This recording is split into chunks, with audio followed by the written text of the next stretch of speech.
They say family is everything. But what do you do when the one you called brother turns into a monster?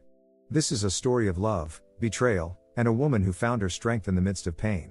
Kwame and Abena had been married for 8 years. Their love wasn't perfect, but it was strong. And their son, Kojo, was the heartbeat of their home. Kwame was a logistics manager. His job took him across the country. Sometimes, he'd be gone for 2 to 3 weeks. Kwame hugs Abena and Kojo before heading to the airport. Kwame. I'll be back before you miss me too much, my queen. Before leaving, he did something he thought was helpful. He invited his younger brother Ya to live with them temporarily. Kwame. He's had a tough time lately. Just until he finds a job, please help him feel at home. Abena, kind as always, agreed. She had no idea. She had just let danger into her house. At first, Ya was polite, helpful, even friendly with Kojo. But it didn't take long before Abena began to feel watched. When Kwame was gone and Kojo was at school, the house grew quiet. Too quiet. And in that silence, the monster stepped out. It started with words. Then the threats came. Then, the first assault. Ya, dark tone. You'll keep quiet. If Kwame finds out, you'll destroy him. You'll destroy your marriage. Your son will suffer.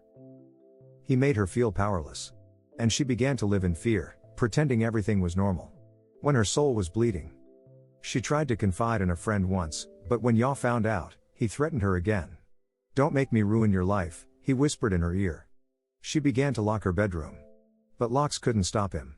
He always found a way. She started having nightmares. Lost weight. Avoided looking in mirrors. But she stayed silent, afraid no one would believe her. Afraid to break her family. Kwame, to Abena. You're distant. Are you okay? Abena, faking a smile. I'm fine. Just tired.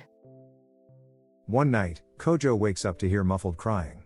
He sees Ya sneaking out of the kitchen. Abena hiding behind the fridge. Even little Kojo could sense something was wrong. He drew a picture at school, of a crying mother and a scary man standing over her. His teacher is disturbed. Calls Kwame. Kwame confronts Abena, but she says nothing. She's terrified. She couldn't speak. But she could write. She didn't want to live like this anymore. So she wrote everything. Kojo's teacher finds the letter. Reads it. Immediately calls police. When the police arrived, Ya laughed. This is a joke, he said. Until they pulled out the evidence, Abena's bruises. The letter. The testimonies. Kojo crying in his father's arms. Kwame collapsed to his knees. He couldn't believe it. His own brother. In his own home. Ya was arrested, charged with multiple counts of rape and domestic assault. Abena, firm voice. For a long time, I thought keeping quiet would protect my family. But silence only fed the monster. Today, I choose to speak, for myself. For every woman like me. The judge sentenced Ya to 25 years without parole. But the true victory was Abena finding her voice. Healing wasn't instant. It took time. Tears. Conversations.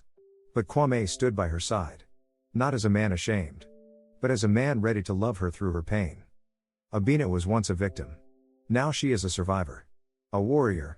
A voice for the voiceless. If you are trapped in silence, speak. If you are hurting, reach out. You are not alone. There is help. There is hope. If you or someone you know is suffering from abuse, call your local help center. Speak up. Don't suffer in silence. Like, subscribe for powerful real life stories.